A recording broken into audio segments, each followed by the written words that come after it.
Hello, everybody. I'm going to begin.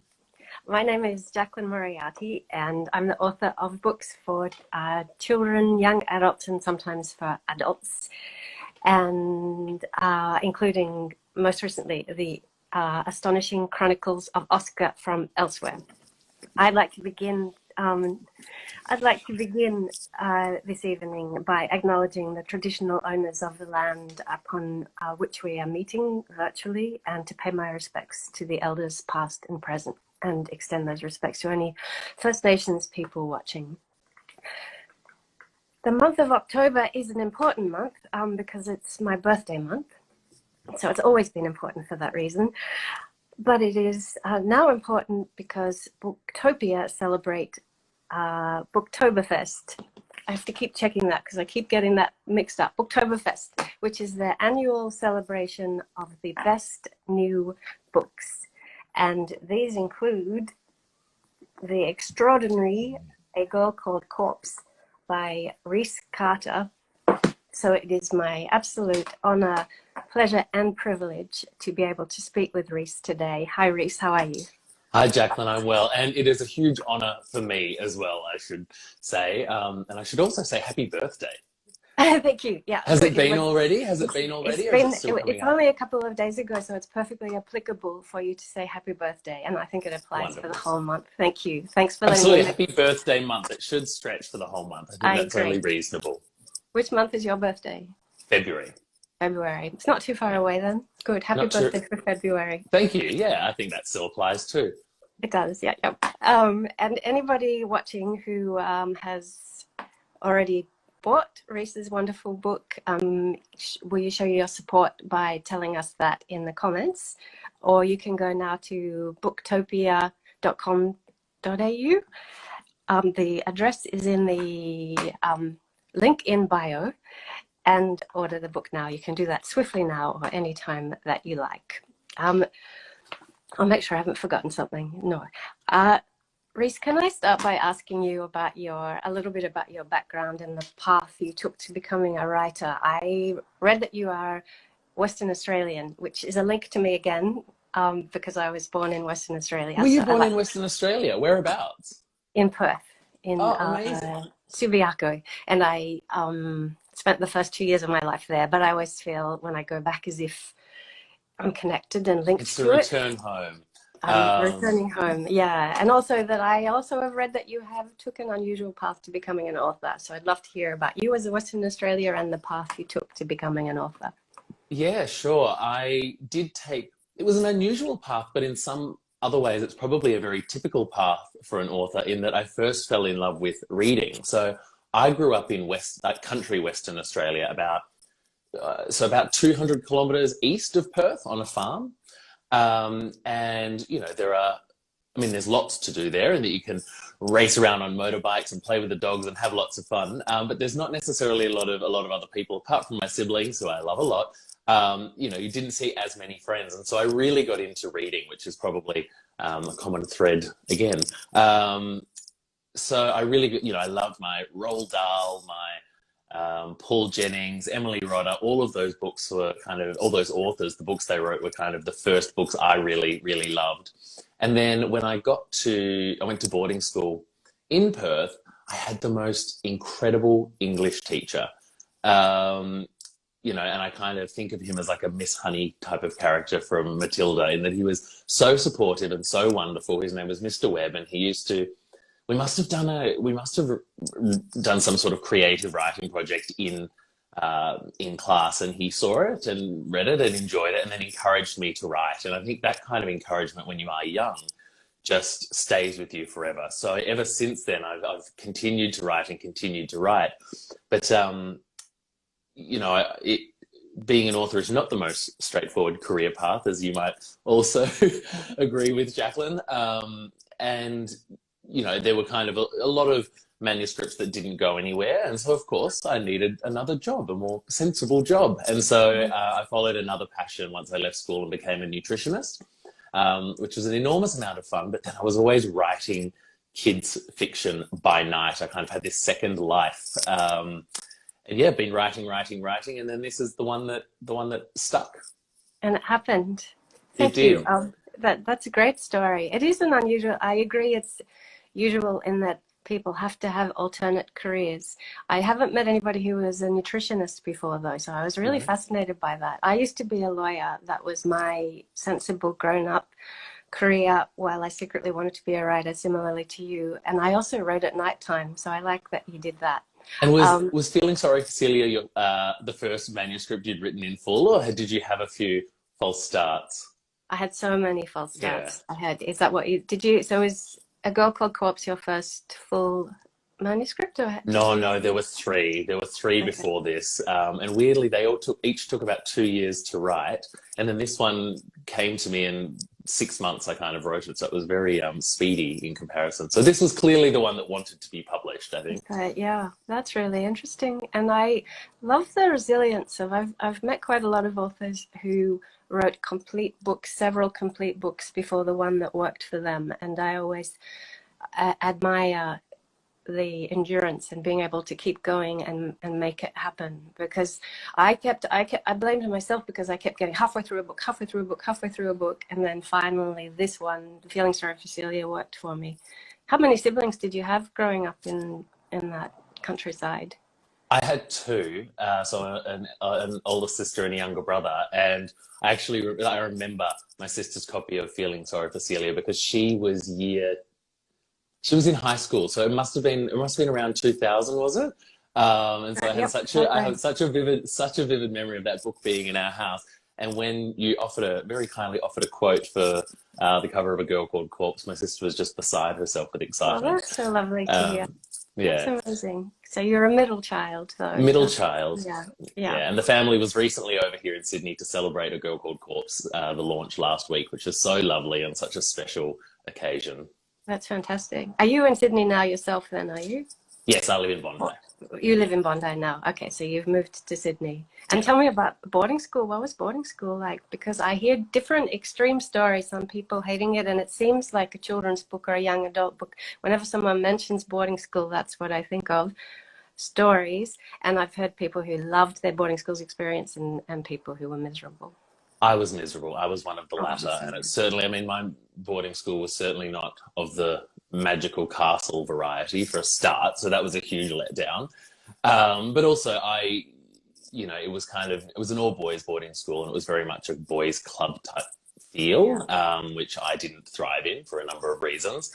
And so, I think that's why it was so special having a couple of teachers who believed in me and who saw me, because I didn't fit in the boarding school, the boarding house itself, and I had a small number of friends, but it was certainly not for me. Whereas my brother thrived in that environment. He was much sportier than I was. He kind of made friends a lot easier. So it really is like polar opposites, the experiences people have. People do, don't they? And teachers are so extraordinary, the impact that they have when they they can have impacts in either direction, but when they are supportive and kind, and that's what made a big difference for me too, teachers telling me, because you believe them, they have that authority, and if they tell you that you have this ability, then you want to follow that path. But I'm really interested in the nutrition thing, partly because so I used to be a lawyer, as I mentioned, and I think being a lawyer in some ways was a great thing to shape a writer, because there's a language, and precision in language is very important as a lawyer, and also the law is filled with stories and mysteries and clues you have to follow. But at the same time, I think it can crush creativity, because you have to be so precise that you cannot go outside the borders or boundaries, and they're always telling you in the law, use a precedent, don't reinvent the wheel. But as a creative person, you are supposed to be making whole new wheels, new versions of wheels. So I don't know if you've thought about this, but do you think working in nutrition feeds into creativity in any way? Have you linked it to your writing at all? No, I haven't linked it to my writing, but that is a really good question. And I think that similarly, studying nutrition, what I studied at university was health science, and then human nutrition in postgrad. So it was a very science heavy degree. And I think, I'm not sure why it took me so long to realize I just don't have a particularly like a great, and my brain is much more creative than it is scientific, and I think I could do it, but I never loved it. If that makes sense, and I think that has become clearer the older I've got. Is that, oh yeah, I can do this. I'm good at it. I understand it. But this kind of niggling feeling that I had to write was always there. And so I suppose the only way that some of that work in nutrition shows itself in my books really is I used to do a bit with kind of therapeutic herbal teas and things like that, and now it's all of the potions of the witches. I think maybe it gives me a little bit of maybe that kind of background gave me some advantage when I was writing my potions and potion ingredients, but apart from that, they really feel quite distinct. You feel distinct. Yeah, that's interesting, because I kept thinking about it, wondering, I love that potion example, and I was wondering also about how as a nutritionist you're trying to solve the mystery of what the issue is with people and their bodies and their health, and that's a way of sorting through clues for a story in a way. I might have been going that's a good point. And what I think the other part of my life that has kind of helped with writing is probably I love board games, and I've got two friends who are very heavily into board games and always introducing me to quite sort of strategic board games, I suppose. They last a long time, and I feel like the kind of strategy needed for playing those games feels similar to writing a book and making shaping a plot and make it work. I'm sure you would have, those aha moments you have as a writer when you're kind of working on a draft and you can't quite work out what's not performing the way you want it to go, and you rewrite scenes and all of a sudden it clicks. And some of it's deliberate, some of it's instinct, but when you find out that it works, you get that real satisfaction, and that kind of problem solving reminds me of board games, if anything. Oh, interesting. Yeah, fantastic. So my board gaming has put me in good stead to plot my novels. It's strange how so many different things can influence you, and I think sometimes you don't even know they're influencing you until later. So I remember with my first book, Feeling Sorry for Celia, being asked questions about where does this come from, and saying, I don't know, I just made it up. And then as time went by, starting to piece together, you become more intrigued by yourself and where the pieces come from. So what were your other manuscripts like before this one? Were they a different kind of story? So, two of them were middle grade and one was YA. The middle grade ones were, I'm going to be honest, like they were kind of the first two were basically stories I'd kind of very familiar stories that I'd read and loved and made a few small changes to, and I thought that I was being super original, but I was playing it very safe. So, the first one was probably Harry Potter with a few details changed. The second one was Hunger Games with a few details changed. And then the third manuscript, I did go back to middle grade, but it was much more in the kind of whimsical, kind of Alice in Wonderland type, that feel of book, much more whimsical than A Girl Called Corpse. And I do think with that one, I took the time to develop my skills. I went away and did some more writing study. I got I had a freelance editor prepare a manuscript assessment for me and give me some feedback. So that was the one I probably really sunk my teeth into. It still didn't work out, but I think everything I learned along the way there was then I was primed to write A Girl Called Corpse. I kind of had the skills at that point. So I just had to, and also I think that gave me the confidence as well, because as I say, those first couple of stories were familiar. Even the third story, maybe I was writing to trend in some way. But by the time I'd finished that, my skills were such that I could then let my imagination run wild and kind of trust my instincts, because I knew I had the skill set there to turn it into a story and to shape it into story. And so I felt a lot more liberated with kind of, following the weirder parts of my imagination, I suppose. That's beautifully expressed. I like the way you say that. It's like you put the infrastructure in place and then you can be you.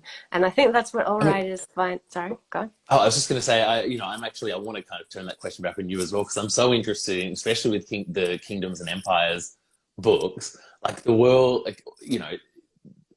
although they are the kingdoms and empires and they exist within the same world, they all are quite distinct and so detailed and so rich. Like, how do you how do you trust your instincts in that setting in terms of world building? Because I think that's, you know, they're very original. So like, where do your ideas come from, I suppose? So I'm so interested. That's very, very kind of you. Thank you. I find, and I'd love to hear about your process in a minute. I'll ask you that. And I also want to ask you before I get to that, to give us a snapshot of the book, because I feel like people watching will be wondering more and more about the book. So I'll ask that in a second. But with my Kingdoms and Empires books, I took a different approach to what I had taken with previous books. With previous books, I'd always planned them, and with each book, the plan had become more and more extensive. And at the same time, my my Colors of Madeline trilogy, I wrote a 200-page plan and spent a year writing it, building up the world and traveling to different places so I could collect details for the world. But at the same time, two of my sisters are authors, and my sister Leanne, whenever she writes a book, she doesn't plan at all. She just sits down and starts writing. So with her book, Big Little Lies, that became a TV series. After I read it, I said to her, I said to her, I couldn't believe it when this person turned out to be the murderer. And she said, I know, I couldn't believe it either. So I decided with my Kingdoms and Empires books, I'm going to try not planning either. And what I did to make that happen was I got to know the character, and then I just followed the character and let her discover the world. And so I discovered it with her.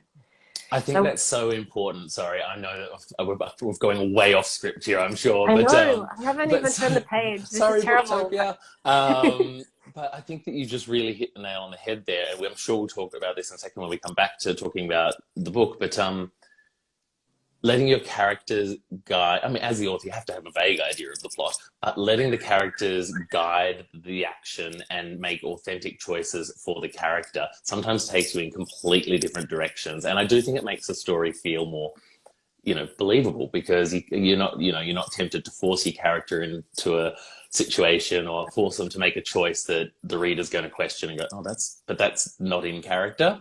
Yeah. So I've certainly been I do plan my novels, but the stories never come out even close to what I've planned. So yeah, okay, yeah. Oh, that's interesting. So I have a bit of that combination. That's true. When my plan, I spend so much work time on it, and then it's as if it doesn't exist. So because it takes its own direction. I would like to ask more about the writing of this, but people are probably wanting to know what it's about. Yes. Just if I gave you 60 seconds in which to give a snapshot of this book, and before you start, I want to say that it's a magnificent, extraordinary book. Some of the quotes on the back is, as spine-tinglingly creepy as an old abandoned cemetery, I loved this with my entire soul, said Shirley Ma, who wrote A Glass House with Stars. You have blurbs here from so many of my favorite authors and so many of the most well-respected authors around. Including yourself, Jaclyn, including yourself. So I'll give you 60 seconds if you would like to tell people, give people a snapshot of the book. Yes, okay. So A Girl Called Corpse is about a lonely kid ghost who really does not want to be a ghost. So when we meet her at the start of the story, she has already built herself a body made out of wax. She has seaweed for hair and polished abalone shells for eyes, and she haunts the Roof Above a Witch's shack, which is set out to sea on a rock that most people would tell you doesn't even exist.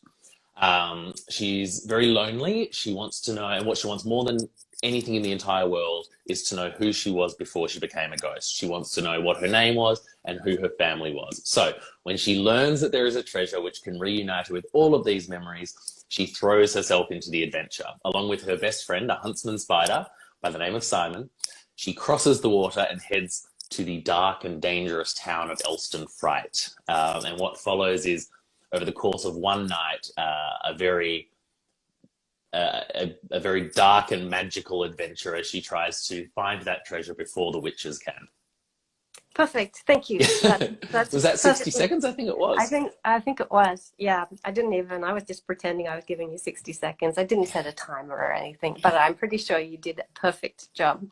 It is beautifully written. And it's very funny. And it's also, when I picked it up to reread it before doing this, I thought, how is it this fat? Because I was sure, because it is set at such a pace, a wonderful pace. I read it so fast that I thought it must be just a thin book because I'd got through it so fast. But no, it's this fat, but it still just keeps you turning the pages. One thing I noticed about it was, and people must have talked about this too, that it's quite dark. So there's the conventional tropes of a scary book, but each of them they're not conventional because you've put your own imaginative twist on them. So there's the witches and the ghosts and the graveyards and the sea monsters and spiders, all those things. But beyond that also, there's a more fundamental, almost primal dread, elements of dread. And the clue is in the title, A Girl Called Corpse. So she's not alive, she's held together or she's between life and death. And there's a risk because she's so fragile. They're put together, as you said, by seashells and seaweed and wax. And that could all come apart at any moment. And so she's terrified that she would go from there into death. So there's that fear of death.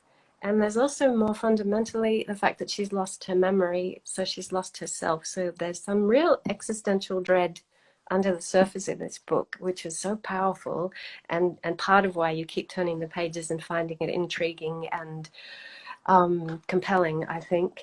So I wondered if you intended from the beginning, if the darkness had always been there, if that's part of who you are. Do you think if you found it if you found it more dark than you intended, and also about what you think how children cope with that? Because I love that you respect your child audience enough just to say, let's go dark as we can, like the original traditional fairy tales. Yes, thank you. That's a really good question, and the most directly I've been asked that as well, because I think you're right. Like it is a dark story, and I think that look, partly, and this is we're probably all a little bit tired of hearing about books that were born in the pandemic now, but this was, October 2020, where all of us had, our lives had kind of been ripped away from us in many ways, I think, and we were experiencing an isolation and a loneliness from our social networks, from our friends, and in many cases our family and people we love. And I know that I felt that very deeply, and I know that kids did as well, and so it made sense, I suppose, to write a book about a character who was lonely and who was grieving a life that she had lost and desperately wanting to rejoin it in some way. And all of that uncertainty that we were feeling at the time, I think, poured itself into the character and into the story. And so I had this sense very early on of Corpse as a character. I imagined her relatively, excuse the pun, but fully formed. And apart from knowing what she looked like, more importantly, I knew who she was and what she was feeling and what she wanted. Mm-hmm. And I was just struck by this character who was really lonely, who was grieving a life that she'd lost, who didn't understand why it had happened completely either, and wanted so desperately to rejoin this world, but had all this fear and all this darkness. And so, I wanted to give her a big hug, as a character, but I couldn't do that. So instead I wrote her a story, and I wrote her the story that I thought made sense for her. And you know what? I love dark stories for kids. I love dark stories for kids because I think kids feel these things. And I can't remember who said it, who said this exactly, and I'm probably paraphrasing, but they say that we write spooky stories for kids not to show them that monsters exist, but to show them that monsters can be defeated. And I think that that's what I really knew I wanted to do with this book from the beginning. So although it is dark and it is, there are all those kind of existential themes about her identity and life and death and all those things, what interested me most was giving her a hopeful, happy ending by the end of it, and taking her through to something that hopefully was quite beautiful and life-affirming in a weird kind of way. That was what I wanted to do, and that was what kind of kept me writing this story, and that was the part that excited me the most. And then, of course, along the way, as it is a kid's book, and so as much as, yes, we can deal with those dark topics, I wanted to make sure that there was plenty of humour and plenty of you know, moments of levity in there as well to not make it too, you know, not make it too dark and too gloomy. Actually, that's a great answer. And she's not too isolated either. I never felt for a moment that it was too dark or too gloomy. I just enjoyed the darkness of it. And you manage that darkness because Corpse as a character has such a strong, powerful, delightful, lovable presence, and you do want to give her a hug as a reader, and you want friends for her. And I was going to be angry with you if you didn't give her a happy ending. But I was just intrigued and fascinated by the fact that you could give a character who doesn't have a body or a name or memories such a distinct personality. So her voice is very strong. Did you hear her voice in your mind when you first saw the character? I didn't hear her voice right away, but when I sat down to write the next morning, it was there. And I think that I tuned into my own inner child for that. I kind of found the slightly stubborn, bruised child, and kind of let him have a voice through Corpse. Yeah, and that was really fun. The other thing I think that I hope with Corpse, I knew from the beginning that she's very smart and she's very competent. Like she's on that rock that doesn't exist with the witches, but she's been there 13 years nearly, and they haven't worked out that she's there. You know, she immediately comes off as a little bit smarter than the villains. She's kind of managed to keep her presence a secret. Not only that, and I'm not spoiling anything, for viewers, you do find this out right at the beginning of the story, but she's managed to teach herself, you know, 3 magic spells from spying on them. So I think you immediately, you feel that she's quite competent, or I hope that you do, and that although she's in this really dark, scary position, she's so far from hopeless. She's a really strong kid. I agree. She's a very powerful presence. So you're not worried about her, really. I agree. That's fantastic. And I love that you draw from yourself. I think that might be how authors can find their voice when they find that part of themselves. So I think that's what I did with Feeling Sorry for Celia after writing several books like you, where it wasn't really me, it was an imitation of other books. And then when I finally sat down to write Feeling Sorry for Celia, and I had the concept, the question I asked myself was, if I was this character in this situation with these circumstances around me, what would I be like? So is that kind of what you were doing too? Exactly, 100%. And so I think it takes kind of identifying individual traits of your own and maybe amplifying them to kind of fill a whole character, almost. That's how it felt to me. Exactly. Yeah. Which is what actors talk about when they say that they, to perform as any particular character, find that aspect of themselves. So sorry. Oh, and I was just going to say, and the only other thing is with Corpse, although she is a ghost and although she is made of wax, quite often during the writing process, I forget that, because she is, you know, she's a kid. At the end of the day, she's first and foremost, she's a kid. And I actually had this conversation with my agent going a few months ago now. We were talking about the sequel, and kind of saying, she actually said, I keep forgetting that Corpse is a ghost and Corpse is dead, because, you know, I just write her as a kid. I think, you know, in children's fiction in general, I think we do that, whether you're writing an animal protagonist, whether you're writing, they're taking the place of a child so that the child reader can insert themselves into that story. And so that's how I've been thinking of it. Yeah, that is true. And so there is a sequel coming. Yes. The first is written, so so it should be this time next year. Fantastic. Is there a Fifth Kingdoms and Empires on the way? There is, yes. I've finished writing that. I'm just editing that at the moment, and that should come out. That's very exciting. And do you plan for there to be several books about Corpse, or have you got definitely a third? So I've got there's a third on its way. So Corpse's story will be told in full over 3 books. But as I continue to write in this world, this dangerous town of Elston Fright, I keep seeing little roads that I want to go down and corners that I want to explore. And there's so much, there's so many kind of adventures I would love to have in it. But definitely at least 3 for Corpse's story. Fantastic. I'm very happy to hear that. Yeah. That's wonderful. Now, I wonder if we should start taking questions.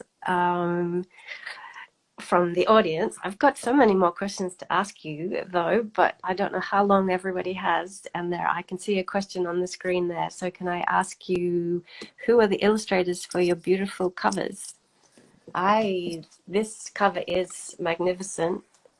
I also want to ask, when you answer that, tell me about the foreign editions too, and different titles and different covers. Yeah, sure. I'll go first, but then you have to go as well, partly because I also want to hear about your covers, but secondly because I think Kelly might have. I'm not sure if she's still on, but I saw her pop in a minute ago. So, A Girl Called Corpse is illustrated by Simon Howe, who is just astonishing. The scene on the front cover in particular, it feels like he's reached into my brain and plucked out exactly what it looked like. And he did the map and the black and white internals as well, and they are just spot on and perfect and beautiful. And then there's a designer, Christy Lund-White, she did all the internal design and layout. But she also did this beautiful hand lettering that we see on the front, which I just think they marry so well. And she does some of this, not to spoil anything, but this sort of hand lettering and, chapter headers throughout as well. So the two of them worked together and they were just, brilliant. And it's an unexpected pleasure in writing books, isn't it? Do you find that that's something that I never thought about before? Previously, all I wanted was to get a book published, and then things like so Kelly Canby, as you mentioned, illustrates has beautiful illustrations throughout the book, and she designs and draws the pictures for the covers, and everyone takes my breath away each time. It makes me cry each time because I love them so much, and it's it's something to have your imagination, things like that, manifested visually like that by people with as much talent as that. It's special, isn't it? I agree 100%, because it's just a skill set I don't have. And they're these amazing creatives that are, kind of jumping into your world and your characters, and it all of a sudden becomes this really lovely collaborative thing, and you get to see it brought to life in a way you wouldn't be able to do yourself. So I'm in such awe of both, Simon and Christy and Kelly. Like, they're all just, what they do is amazing. And it's just every time, every time I see the cover of this book, I smile. Like, it's so wonderful. I agree. Yes. Can I ask, and you're foreign, in America, is there a different title? So, no, it's in the UK. It's called The Girl, the Ghost, and the Lost Name. For reasons I don't completely understand. It's kind of, I think it's just individual, like different tastes in different countries, and, you have conversations about what's going to work in each market. But again, it's a beautiful book, and illustrated by Eleonora Asparuhova. I hope I'm saying that right. It's her first time illustrating a book, so she has been super excited as well, and it's just been my first book and her first book, so we've kind of been chatting on Instagram even though we've not met, and it's just been really wonderful. Fantastic. Good. What are the amazing series books on Reece's bookshelf? I was going to ask you, that's the next question for what are the amazing series books on your bookshelf? I was going to ask you what kind of things you read now, and whether you read children's books still or adult books. I read almost exclusively children's book. What about you, Jaclyn? I do. I read a lot of children's books too. Each time opening it saying, this is important. I need this for my professional development. But that's what I want. The excuses we can make now to purchase more and more books are brilliant. That's the best part of being an author. Well, I mean, it goes without saying, I've got the Kingdoms and Empires books, which I adore. And I adore that they work so well as standalones as well. Because they are, we see familiar characters in the background, but each one is a self-contained kind of story, which I just love. Thank you so much. Well, this is self-contained too. Yours is self-contained too, which I was really pleased about. I get so cranky with books that just end on a cliffhanger. Yeah. Because you don't know if you're going to be able to find the next book, and you need to know straight away. So, and then when the next one comes along, I don't get the if it is a year wait before the next one comes along. I need one of those. My memory's not that great. I need that. I almost need one of those. What happened last time. Moments like a prologue or something that reminds me what I've forgotten. I mean, I adore, as all of us do, the Nevermore books by Jessica Townsend. They're phenomenal. I'm a huge fan of Thomas Taylor's Eerie on Seas Erie-on-Sea books, which the first one was Malamander, and it would come as no surprise because they are kind of seaside adventure mysteries with monsters galore. So there's, it's a briny, windy little town, and these two kids who live, well, one of them lives in a hotel, and his best friend, they go chasing monsters and solving adventures, and I just think they're so charming. The writing is so charming and rich and wonderful. So I love that. And there's the Festagrim, which is the fourth, has just come out in that series. What other series have I got that I absolutely love? Oh, Stormkeepers Island was brilliant as well, by Catherine Doyle. Again, maybe I just love books set by the sea because that's set on an island in Ireland. And again, just full of a really unique magic. It's charming and warm and cozy, and filled with a really interesting magic system which works around burning different candles that have been created at moments in time. So it's really, that's another great series. Beautiful. I've got a candle burning at the moment because a friend of mine who's an author always lights a candle when she's writing. So I decided I would start doing that. Do you have rituals? How's that going? Is it working? It worked so well. I don't know about you, but I find one of the questions I was going to ask is, what was your favorite thing about writing your book and the worst thing about writing a book? And for me, it's that the difficult thing is the fact that you can think you have found the answer. So yesterday I lit this vanilla candle, and I had this a friend gave me a beautiful teacup for my birthday the other day, and I had this teacup and that candle, and the writing went so smoothly and easily, and I thought I've got the answer. But then today I had lost the answer and dragging it out. So do you have rituals? No. Do you have the answer?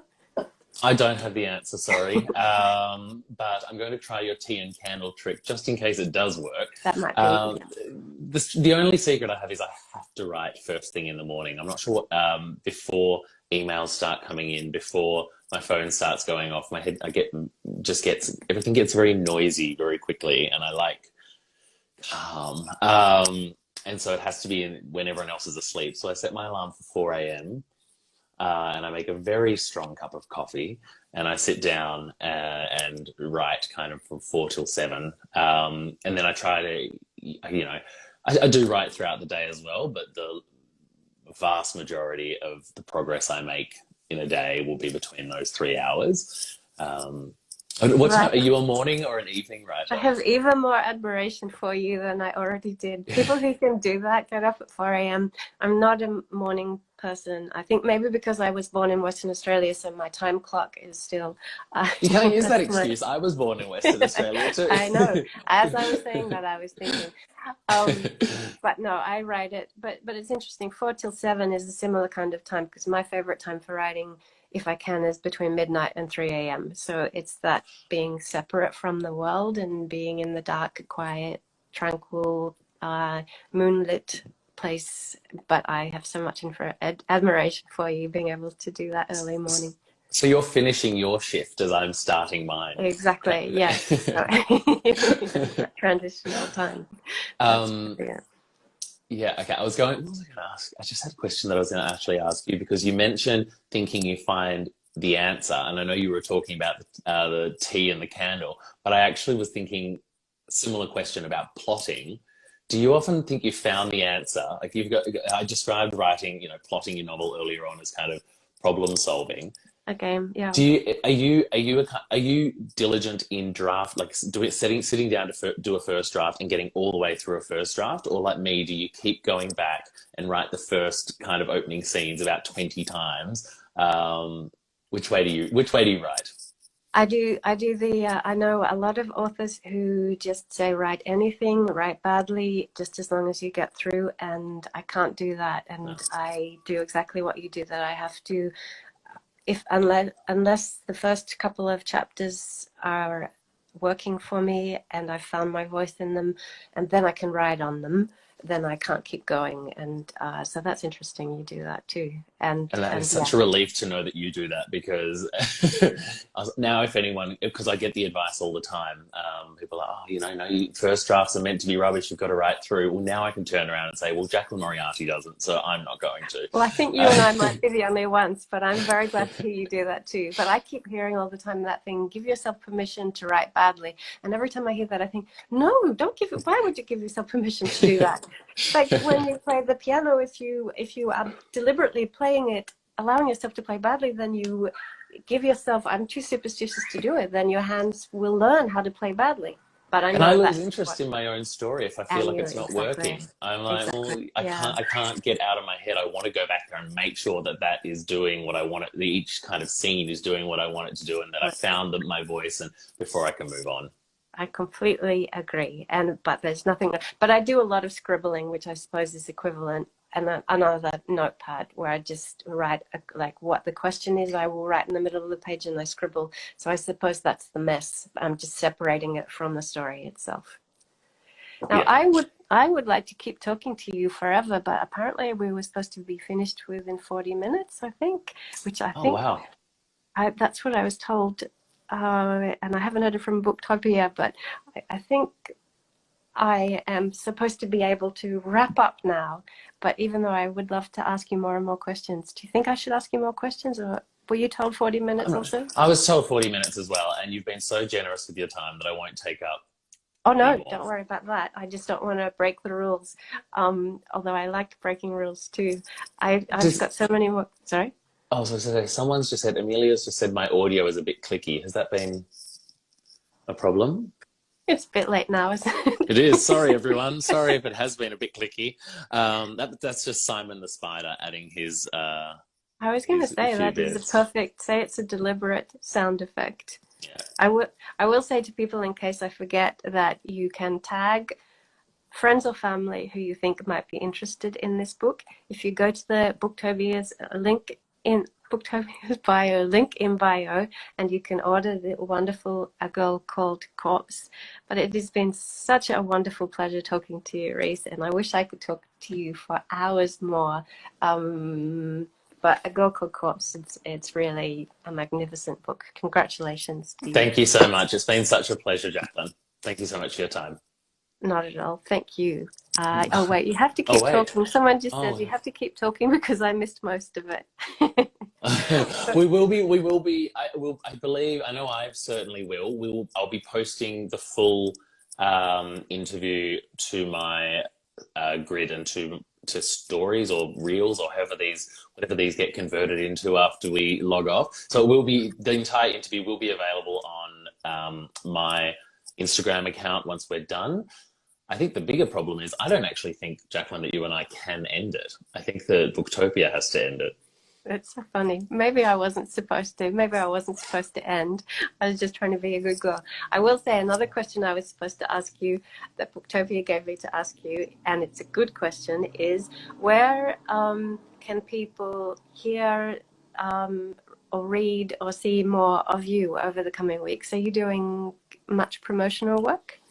Yes, so I will be at, if you're in Sydney, I will be at the Lionel Bowen Library in Maroubra this Saturday, and then I'm down at State Library of Victoria, oh gosh, later in the month. I can't remember the dates off the top of my head. That one might be, that there may not be spots available for that, but definitely double check. I've got all the events listed on my page. And then I'm back here and we're doing an online event with State Library of New South Wales. So I think those are the public events that are left. Otherwise, if you've got children or friends who are at school who would like an author visit, I'm always keen to do that. So definitely reach out, and I'm sure that we can organise something at a school as well. Fantastic. Well, the other thing, I think we're allowed to talk a couple of minutes more. So let's just go. I've got nothing else. I've got nowhere to be. This is great fun. Apparently I just got a message. I feel like I'm being very unprofessional. Before this started, 20 minutes before this started, my son said to me, "Can you give me a ride to the gym?" And I said, "Oh, sorry, I'm going to do an Instagram live at 6 o'clock," and feeling very self-important. He was, It's 10 minutes to the gym and 10 minutes back again. You'll be fine. No, I have to do my hair and I have to get set up. It's an Instagram live. And there was tea involved. You had to make tea as well, didn't you? Yeah, exactly. I had to get my Tea. tea and my candle. Exactly. So are you enjoying doing promotional things so far? Have you been doing much? It's been really fun. I'm not sure.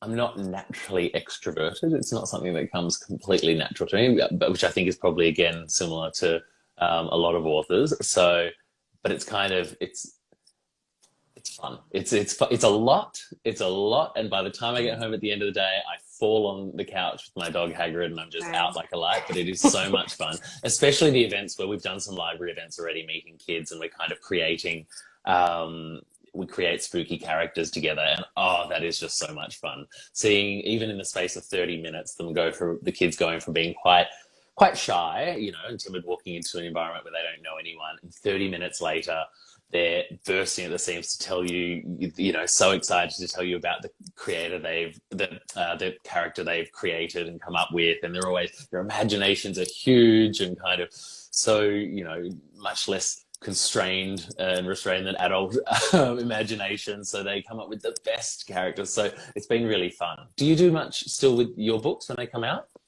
I do a little. I mean, it comes and goes a little bit. I do school visits occasionally, and I always love them once I get there, but I feel frightened beforehand. And I think I'm a little bit you do not give the impression of being an introvert. You're doing a beautiful job. You seem like you're a natural at it. It's funny you say that, though. I feel the same. I feel that I love it while I'm out there talking to people, and then exhausted at the end of the day. Before I was a writer, I was always very, very shy growing up, and I used to think to myself, don't worry, one day you'll be a writer and you can just hide away and just be writing books. And so whenever I was in a social situation that was a bit scary, I was, when I was a lawyer, and I would be scared about something, walk into a room full of people and think, don't worry, one day you'll be a writer. Yeah. And then once I got my first book published and I'm a writer, and within a couple of weeks of publication, I was walking into this huge party which the publisher was holding to celebrate the book. And I remember thinking, don't worry, one day you'll be, wait a minute. This is part of it. So luckily I'm not as shy as I used to be. Were you shy when you were growing up then? I'm not sure if I was shy. I was always kind of fairly self-sufficient, and self-contained, like Corpse. So yeah, I wouldn't say I was shy, but definitely introverted. And I think that, it's just a matter of putting your performance hat on and going out there and doing it. And then once I get off here, I'll jump back into my hoodie and curl up with a blanket and sit. I'll have a cup of tea as well. Yeah. I think Booktopia might be back now. We're being told that. So yes, it will be live on the Instagram feed afterwards. Okay, and I have unprofessionally extended it, but that's because it's been such a pleasure talking to you. Thank you so much to everyone for listening, and don't forget to order A Girl Called Corpse and to tag people who you think might be interested in the comments. And this will be available if people want to watch it again. I would feel like starting all over again because I have so many questions that I missed. But good luck to you, Reece. Well, we've done this for your birthday now, Jaclyn. Let's come back here in February and we'll have a conversation for my birthday. Yes. Thank you so much.